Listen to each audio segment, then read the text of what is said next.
published over 20 volumes of poetry and literary criticism, including most recently Mickey Finn's Air 2014. He was Professor of English and Fellow of Trinity College Dublin until his retirement in 2017. The Wrong Country, Essays on Modern Irish Writing, was published last year, and he lives in Dunleary. So, Gerald, it's over to you. Okay.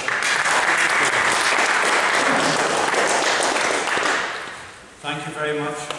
Thank you all for coming out tonight, for Tom, and to celebrate this beginning of a new festival. It's wonderful. What I'm going to do is I'm going to read from a chapter of a book I'm working on. It's called Dreaming of Home, and it's about Irish poets and their connection to particular places. I'll kind of mix and match. If I see your heads are bowed and asleep, I will move rapidly on. But I've got quite a few quotations, and I want to definitely read one poem of Tom Kinsella's. I think it probably is the root poem out of which so much else comes. It's a poem called Tear, or Tear. You hit me a bang if I'm going on too long, okay? I'd like to focus this reading of Thomas Kinsella's poetry around a central thesis, which is fairly straightforward and in many ways quite obvious to anyone with even the slightest familiarity with his writing. But like many obvious things, it can be unfairly neglected. The point is that Thomas Kinsella is, to use the words of the critic Maria Johnson, quote, unquestionably the preeminent poet of modern Dublin.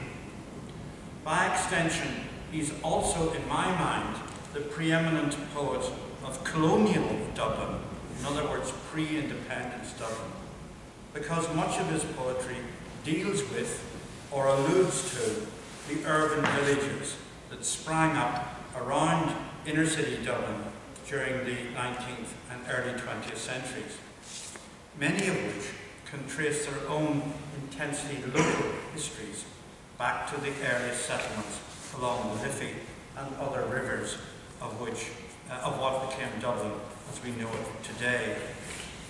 Thomas Kinsella, who was born in 1928 and grew up in one such village, Inchicore, has investigated in poems such as His Father's Hands its roots in terms of his own family history as migrants, it's his word, as migrants from Wicklow and Westmeath.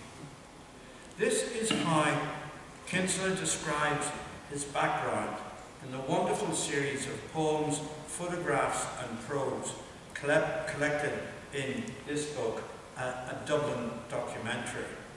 I'm not technically a Dubliner, despite being born and reared in Inchicore.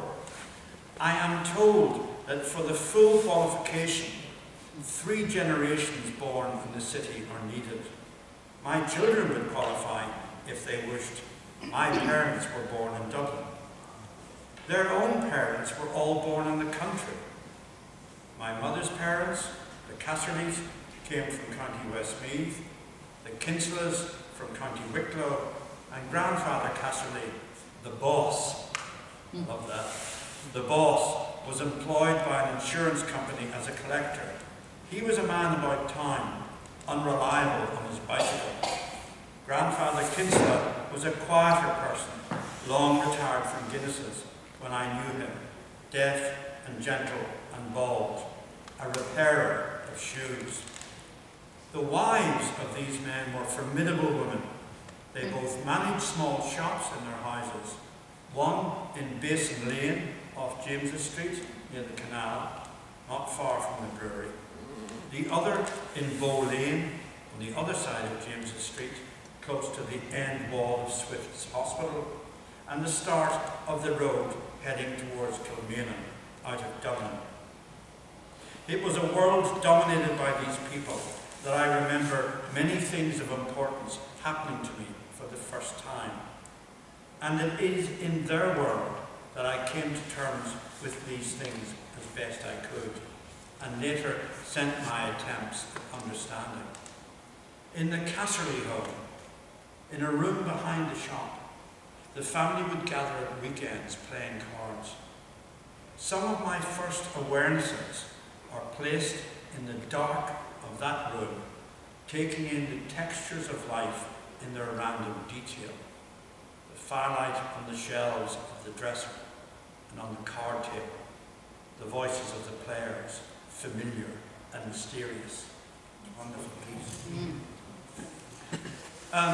He also describes in his poetry the customs, the lifestyles and the conditions of a hard-pressed working class life based around the real works, river and allied industries of what had been a predominantly administrative port and capital city, the hub of political and cultural movements in the country going back to the 18th century. Kinsella's poetry sits, so to speak, on the threshold between several of these divergent points of reference: city life, inner city life, and the countryside, the national past and the unconnected present, the private self, the public arena. He registers these often through reproducing childhood memories, which you'll hear in a minute or two, as well as depicting historical and natural landscapes of his home and upbringing. Like Patrick Kavanagh's Inchicore and the urban village which he ultimately found for himself around Bagot Street and the Grand Canal in the late 1930s to the 1960s, or Michael Hartnett's twin worlds of Newcastle West and County Limerick and Inchicore in more recent times. Thomas Kinsella's village of family, friends, and social background is sourced roughly in the late 1930s to the late 1960s, at which point Kinsella began his bilocated life, spending half of each year in the States as an academic and writer in residence. And except for a period of time living in Wicklow, he continued this bilocated life in retirement, right up to the relatively recent present. Since the death of his wife Eleanor, he moved back to Ireland permanently. My point is simple enough. In keeping with other Irish writers of his generation, Kavanagh's Inchicore, John McGahern's Foxfield, Jennifer Johnson's South County Dublin, John Montague's Garbachy, Brian Friel's Imagined Ballybeg, Edna O'Brien's Clare, Richard Murphy's Inishbofin, Porrick Fake's Inner City of Belfast of the Markets and Lower Falls, Ivan Boland's Dundrum, Kinsella's Inchicore of Bow Lane, Phoenix and Urban Streets, the territory around Swift's Hospital. This district, the district that we're in, forms a critical imaginative core to his writing life, from which so much else, indeed almost everything that he wrote, radiates. For the purposes of what I want to say tonight, I'm going to try and unpick this core and point to a handful of poems which illustrate my point as directly as possible. But before I do that, I think we need to understand something else, to put Kinsella not only in the context of his place, his geography, the where of his poems and his life and his poems, but also critically in terms of his time. Because to adequately understand Thomas Kinsella, we need to have some understanding of when he came to intellectual maturity in the 50s and 60s, and to identify how he himself viewed the world then and the place of the poet within it. Now, relax. I'm not going to go into a long historical digression. I'm going to literally hit you with a few quotations from Terence Brown's history of Ireland, simply called Ireland, a Social and Cultural History. because that book has Dublin very much at its centre, and in which the literary historian Brian describes what the 1950s added up to when Kinsella was in his late 20s and early 30s. Literally, I'm going to just shoot these out, and we'll move straight into the poems then. By the 1950s, despite the slow rate of economic growth in the country as a whole, Dublin had been transformed from the elegant, colourful and decaying colonial centre of English rule in Ireland into a modern, if rather dull, administrative and commercial capital. When pre-treaty Dublin, the Dublin of Joyce and Dubliners and Ulysses, was severely inhibited by a stultivating lack of economic and social opportunity for most of its citizens, the new Dublin, the Dublin that Kinsella was moving into, while scarcely the scene of major redevelopment or economic boom, had become socially and economically more complex. He quotes a study called New Dubliners, Urbanisation and the Irish Family, which we can move on from. But he says, Brian says, the adapting to this new world, often in the new estates of semi-detached and terraced dwellings that had been constructed to meet the demand for housing in the 30s, 40s and 50s, was in areas of the city such as Crumlin, Whitehall, Cabra, Inchicore, Raheny and Artane. But it actually meant an adapting to the world of the nuclear family, away from the kind of links and connections of rural life into city life.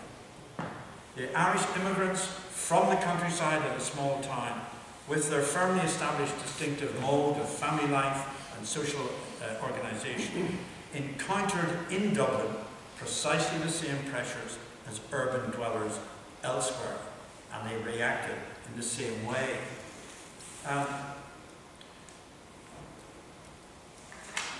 Brian goes on to define the role of emigration and how the Irish state, remember, barely 35 years old at this stage in the early 50s, barely 35 years old at this stage, sought to redress the economic problems that were besetting the country. And there's a reference continuously in studies of the time to T.K. Whitaker, the pioneering civil servant in the Department of Finance. And that, of course, is where Thomas Kinsella was stationed as a junior in the same department. Kinsella's early poems come directly out of this time. He was reading W.H. Auden. In fact, I was with him two Mondays ago, and I was quite surprised to see on the mantelpiece a photograph of W.H. Auden. So from those early days in the 50s, all the way through to 2 weeks ago, you can still see the affection and the admiration he had for Auden. It stays with him for these 60 years. Kinsella's early poems come directly out of this time when he was reading W.H. Auden and meeting a group of like-minded men and women, including his future wife, Eleanor Walsh, to whom much of this work is in one way or another indebted. They were part of a wider cultural response to the economic crisis that was encircling the fledgling republic. Figures such as Sean O'Riordan in music, Liam Miller with his new publishing venture, the Dolman Press, the development of RTE as the national broadcasting network, among others, were actively establishing homegrown initiatives to combat critical problems. It's hardly a surprise, therefore, that Kinsella's first volumes, published in the late 1950s and 60s, Another September, Downstream, and Nightwalker, one of the great poetic statements of Irish 20th century poetry, that these volumes registered some of the newfound confidence, as well as alluding to bigger issues and national questions. But crucially, Kinsella also looked within himself for necessary answers. And he was a remark on this in a famous comment that he made in a speech he gave in 1966. So what I'm trying to say is that Kinsella comes out of a moment of confidence, comes out of a moment of cultural energy, and at the same time he's conscious of a kind of a division that's happening in our society, in Irish society, between the old nationalism and the new needs of a new society. And he's kind of like caught in the middle, both energized by it, but also trying to adjust to it as a poet. In the 1960s and 70s, Brown makes the point. The lyric was personal and often painful psychic exploration in which the poet sought significance in the immediacy of experiences of the self rather than heavy-juiced, mediated political and historical experience. The poet Thomas Kinsella, writing in 1966, defined the mood which he thought was general throughout post-war Europe. This is Kinsella. The most sensitive individuals have been shaken loose from society into disorder, conscious of a numbness and dullness in themselves, a pain of dislocation and loss.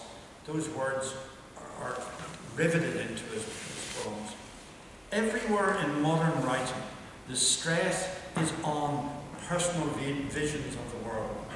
The detailed exploration of private miseries is an expedition into the interior to find out what may guide us in the future.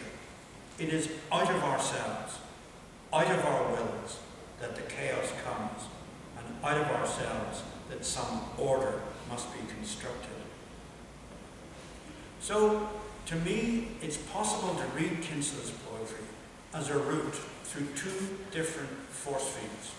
The changes that are taking place in Irish society in the 50s and 60s, and the difficulties towards self-discovery, both for himself and, crucially from our gathering here tonight, for his city. First, there was the uncovering of his own family as a source of poetry making, as in his poem Tear, or His Father's Hands, another great poem.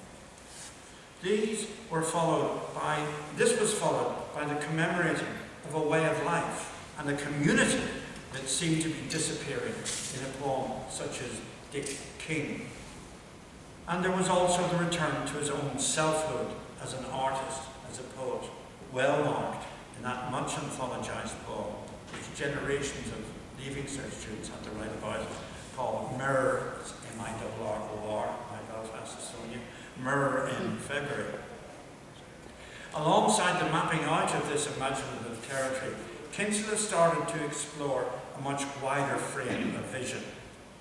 The epic and historical myth in the town, for example, while the mysterious fable, such as the figure of Little Body, it's the name of the creature, is an example of another side of Kinsella's imagination, which is drawn to the grotesque, the bizarre, as much as it is to the orderly and the familiar.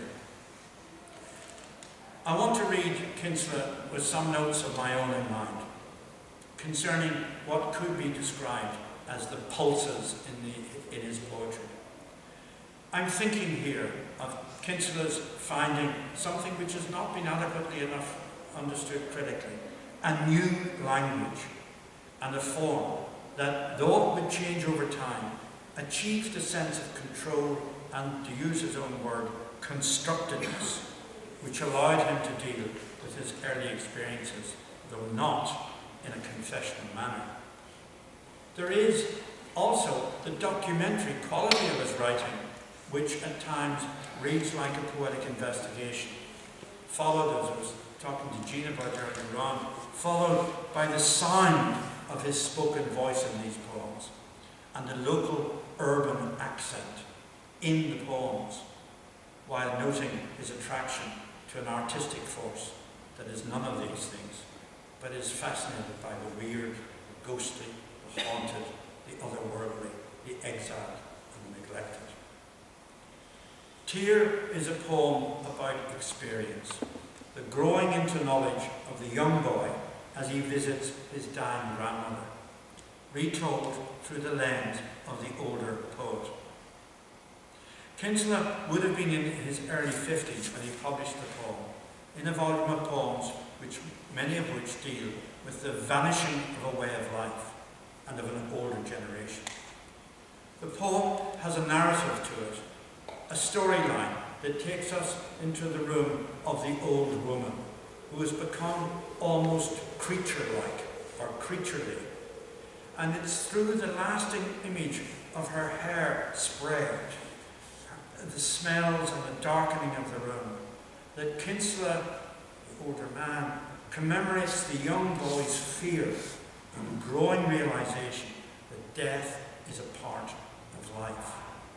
And the kiss, which he knows he is expected to give as a farewell, broods on the young boy's mind as it is remembered by the older poet. What surprises the boy and the remembering poet is the news of, quote, an infant sister who had died and of whom he knew nothing. Grief as a communal experience is shared and passes down through the family generation by generation and presents the young boy's realization in the poem with a sense of understanding, of resolution. I was sent in to see her.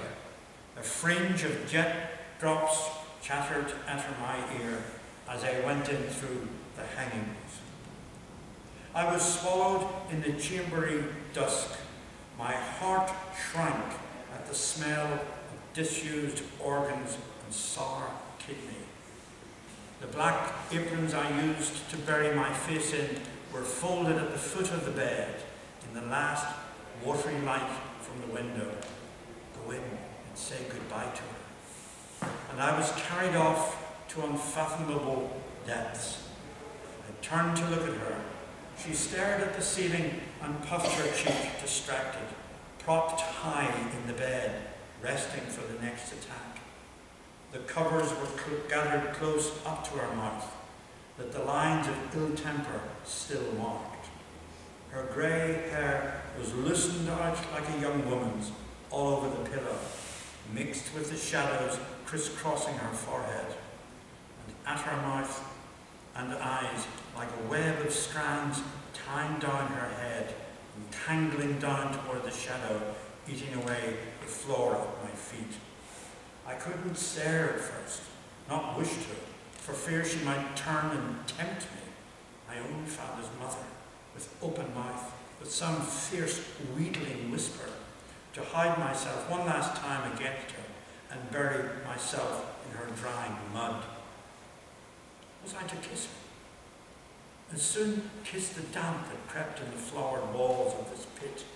Yet I had to kiss.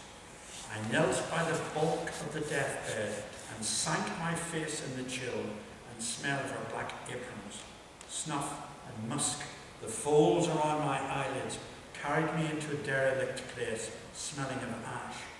Unseen walls and roofs rustled like breathing. I found myself disturbing dead ashes for any trace of warmth, when far off, in the vaults, a single drop splashed. And I found what I was looking for, not heat, nor fire, not any comfort, but her voice, soft, talking to someone about my father. God help him, he cried big tears over there by the machine for the poor little thing. Bright drops on the wooden lid for my infant sister.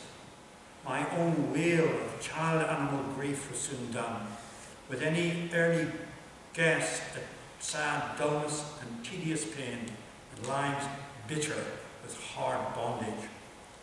How I tasted it now, her heart beating in my mouth. She drew an uncertain breath and pushed at the clothes and shuddered tiredly. I broke free and left the room, promising myself, when she was really dead, I would really kiss. My grandfather half looked up from the fireplace as I came out and shrugged turned back with a death stare to the heat. I fidgeted beside him for a minute and went out to the shop. It was still bright there, and I felt better able to breathe. Old age can digest anything. The commotion at Heaven's Gate, the struggle in store for you all your life. How long and hard it is before you get to heaven. Unlike little Agnes, you vanish with early tears. I think that's a spectacular poem, absolutely magnificent. And if we had time, I'd go through some of these other poems of Kinsella's that are lodged in that community. Dick King is one of a number of characters who inhabit Kinsella's poetry, like the old World War I soldier in this environment, Mr. Cummins in 30th Phoenix Street, or the Mrs. Carney and Mr. Brown, or Miss Carney and Mr. Brown, the teachers in Model School, Inchicore. The recreation of their lives, their shadow lives more like, is part of the drama of the community which Kinsella imagines in the poems set in childhood landscapes. He's both interested in places and people themselves, but also essentially in the way in which the imagination is drawn back to the past and sifts through it in an effort to find some sort of meaning to life, even though the past is always quite simply that, irretrievable, the past, unrepeatable, unrelivable, gone. Dick Spring brings to life several aspects of the world that Kinsella knew unself-consciously growing up. The man embodies a way of being that finds no material reward but its own selflessness in caring for an invalid wife. Befriending a young boy, carrying the Irish language and culture with him from the west of Ireland to work in Dublin. Religious practice, and then the tragic passing of his own life in a Union war. Kinsella's poem resists easy sentiment or the sentimentalizing of Dick Spring's life. Very good, yeah. Dick King's life that is wide open to such exploitation, given what Kinsella calls in the poem his dread years. While recreating the world of his upbringing forms a significant part of Kinsella's achievement as a poet, and the rendering of that world of an illusion, of falsifying of reality, Kinsella also produced poems which focus squarely upon what he, the poet, is doing. I'm thinking of poems such as Mirror in February, published like Dick King in Downstream in 1962, when Kinsella was in his mid-30s. These poems capture with unflinching focus a verbal self-portrait, the human act of looking at oneself as in a mirror and seeing through that image of self a glimpse of what life means. Mirror in February is a very special poem in many ways. It defines a landscape immediately surrounding the solitary presence of the poet himself, and in a simple, austere recognition, it leaves the reader to see the portrait for what it is, nothing more, nothing less than a moment of self-awareness. But we have to come, finally, to this strange, elusive little creature that has haunted me in reading Kinsella, Little Body, a figure that has hopped out of the mythical past as if from a Grimm's fairy tale or a text of Irish myths, like a will-o'-the-wisp or the sprites of the classical underworld. Sometimes readings of Kinsella's poetry can become overly concerned with the sombre, the magisterial, at times bleak, almost anti-poetic nature of his writing, particularly from the mid-1970s onwards. Little Body hails from 2000 and sits within a sequence called Clan MacNass, the Wicklow waterfall, where the countryside is alive with deer, crows, life indoors of family rhythms, breakfast, toying and playing with the cat. The natural world opens out as the poet takes a walk into what he calls the quiet wood, and from there leaves behind that which is real and enters the realm of magic realism, which has its own customs and injunctions to follow. let you read little body one at a time. With this quirky little figure, completely out of any real or known place, let me move to a conclusion right here. My title refers to a tale of two cities. Why? Well, there are